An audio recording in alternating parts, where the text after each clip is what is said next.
Power centre में अब एक रोचक खबर के बारे में बात। गांधी जो सरनेम वाले नेता हैं वो इस चुनाव से अचानक से गायब हो गए हैं। आप ये कह सकते हैं कि उत्तर प्रदेश के इतिहास में ये पहला ऐसा लोकसभा चुनाव है जिसमें गांधी सरनेम के नेताओं पर अचानक से एक रहस्य बन गया है, एक पर्दा पड़ गया है कि आने वाले वक्त में गांधी परिवार से जो नाम जुड़े होते थे वो कोई चुनाव लड़ेंगे या इस बार ये चुनाव गांधी नाम के विहीन लड़ा जाएगा। बात अमेठी और रायबरेली के साथ साथ वरुण गांधी की भी है। अमेठी और रायबरेली में लोग जहां प्रत्याशी का इंतजार कर रहे हैं तो वहीं दूसरी ओर वरुण गांधी का टिकट कटने के बाद वो लगातार चुप्पी साधे हैं। उस गांधी का भविष्य क्या है इस पर भी अभी तक कोई तस्वीर साफ नहीं हुई है।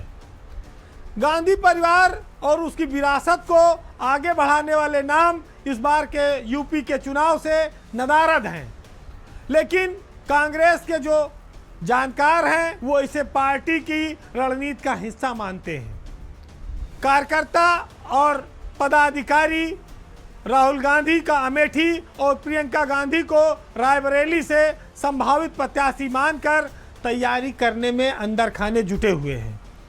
बताया जा रहा है कि जो वायनाड है जहां से राहुल गांधी चुनाव लड़ रहे हैं वहां 26 अप्रैल को मतदान होना है। उस मतदान के बाद अमेठी और रायबरेली सीट को लेकर प्रत्याशियों का ऐलान किया जाएगा। महत्वपूर्ण बात यह भी है कि अमेठी और रायबरेली में 5वें चरण में चुनाव होना है और यहां पर 27 अप्रैल से नामांकन शुरू होगा। तो उधर 26 को मत पड़ जाएंगे और 27 से अमेठी और रायबरेली में नामांकन शुरू होंगे, तब तस्वीर सामने आएगी कि यहां से चुनाव कौन लड़ेगा। वैसे राहुल और प्रियंका गांधी के नाम को इस बात से भी बल मिलता है कि जब सोनिया गांधी ने रायबरेली की सीट छोड़ी थी तब उन्होंने एक पत्र लिखा था जिसमें अपने परिवार के लिए उन्होंने रायबरेली और अमेठी की जनता से अपील की थी कि वो उसे संभालें। लेकिन एक और गांधी सरनेम का आदमी जिसका पीलीभीत से टिकट कट गया, उसकी जो विरासत है वो अचानक से मध्यम पड़ गई है। वो शांत है, चुपचाप है। उसका क्या रुख होगा इस पर अभी तक कोई खुलासा नहीं हुआ है। वरुण गांधी अभी तक अपने टिकट को लेकर कुछ नहीं बोले हैं, लेकिन उनकी मां इकलौती गांधी सरनेम की व्यक्ति हैं जो चुनाव उत्तर प्रदेश में लड़ रही हैं और अपने बयान में वो वरुण गांधी का जो भविष्य है उसको वो उज्जवल मानती हैं। ऐसा लगता है कि भाजपा ने वरुण को लेकर उनको कुछ आश्वासन दिया है, कुछ चीज़ें तय हुई हैं जो भविष्य में पता चलेंगी। लेकिन मेनका गांधी वरुण गांधी की मां है और उनके सामने उनके बेटे का जो राजनीतिक भविष्य है उसकी जो तस्वीर है वो उनके हृदय में क्या है वो जानती हैं। वो ऊपर से शायद मुस्कुरा रही हैं लेकिन अंदर की कहानी उनको पता है। वरुण गांधी का टिकट कटना उत्तर प्रदेश की सियासत में कोई मामूली बात नहीं है। अगर आज वरुण कांग्रेस में होते तो शायद किसी की हिम्मत नहीं होती कि उनका टिकट काट दे। टिकट काटना तो दूर, वो आज टिकट बांट रहे होते, ऐसी भी लोग चर्चा करते हैं। लेकिन भाजपा में परिवारवाद, सरनेम, बड़े बड़े इतिहास में दर्ज नामों के विपरीत वरुण गांधी का टिकट कट गया।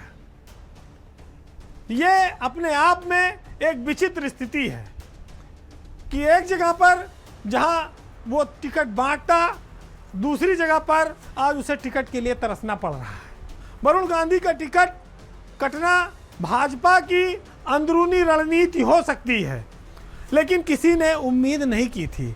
अब उनके प्रति लोगों में एक सहानुभूति है।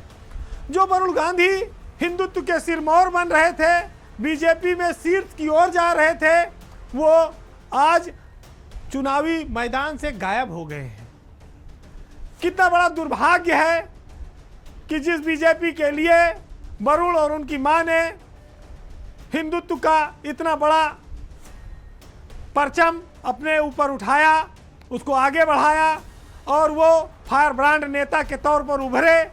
आज वही बीजेपी शिखर पर है, बुलंदी पर है, लेकिन वरुण का कैरियर जमीन पर आ गया है, अंधकारमय हो गया है।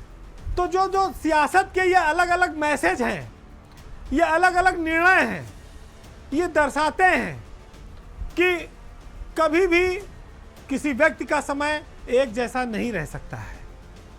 जो लगता है कि बहुत बड़े नाम वाला है, उसको भी बीजेपी में हाशिए पर जाना पड़ा है।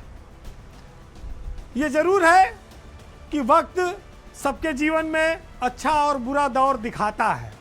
हो सकता है कि वरुण के लिए भी कुछ अच्छा होने वाला हो, लेकिन आज जो तस्वीर दिख रही है उसकी उम्मीद बहुत कम लोगों को थी।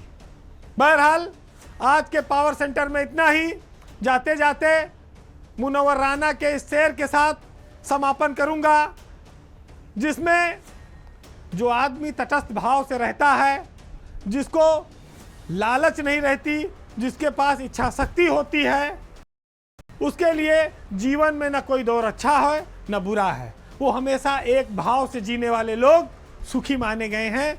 इस पर मुनव्वर राना ने लिखा है, सुनिएगा कि मैं खुल के हंस रहा हूँ फकीर होते हुए, और वो मुस्कुरा भी ना पाया अमीर होते हुए। यहाँ पे इज्जतें मरने के बाद मिलती हैं, मैं सीढ़ियों पे पड़ा हूँ कबीर होते हुए। और अजीब खेल है दुनिया तेरी सियासत का, मैं पैदलों से पिटा हूँ वजीर होते हुए। और जिसे भी चाहिए मुझसे दुआएं ले जाए, मैं लुटा रहा हूँ दौलत फकीर होते हुए। नमस्कार।